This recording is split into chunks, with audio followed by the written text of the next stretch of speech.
Hello and welcome to Jessie Bear Book Club. Today we are getting back to our A Song of Ice and Fire theories, and this one is very out of the box.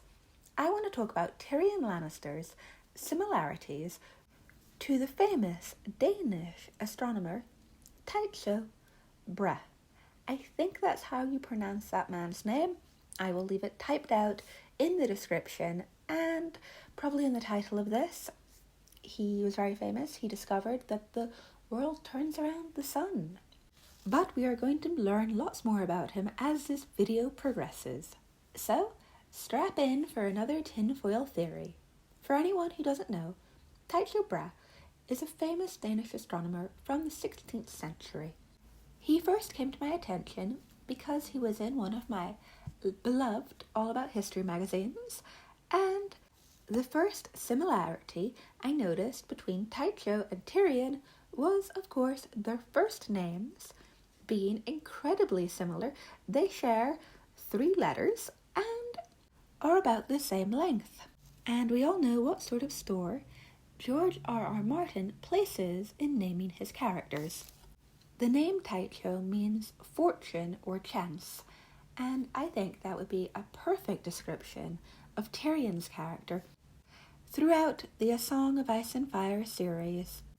The second similarity between Tyrion and Tycho is the fact that they both lost their noses in duels and were horribly disfigured, making them outcast from society.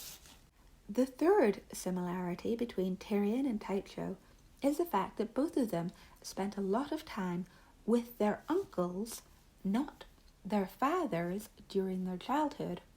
In fact, we would go so far as to say that the fourth thing Tyrion and Tycho have in common is the fact that they strayed away from the path chosen for them by their fathers.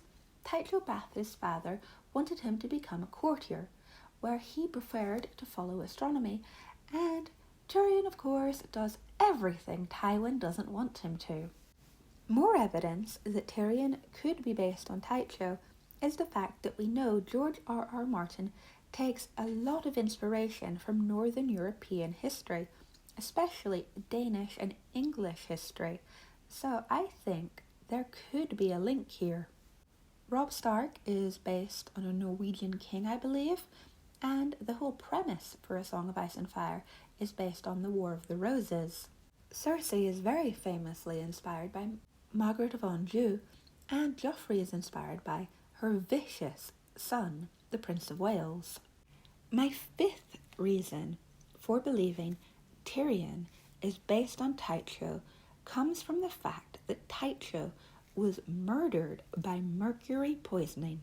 And that is the bit that really got me thinking, because Tyrion is very well known for poisoning people. He poisons Cersei with laxatives, so she cannot be present in the throne room. He is accused of poisoning Joffrey with the Strangler, even though he didn't, and we all know that he poisoned his nurse with mushrooms he keeps in his boot. Wouldn't it be karma if at the end of this story, Tyrion is poisoned himself by someone he trusts? I think that would be fortune's wheel turning at its best, and something I could see George leaning into. I know this video is short and sweet, but I wanted to get this idea out there and see if I get any feedback on it. It is just a basic principle, and of course George will have expanded on it, but does anybody else see this massive similarity from history to A Song of Ice and Fire? If so, leave me a comment and subscribe. I have a full playlist of A Song of Ice and Fire theories, some of which are based on history, some of which are just based on me reading the books far too many times. You can also follow me on Instagram at Lady Jessica Riddell. Until next time, don't poison anyone or you will lose your nose. Bye!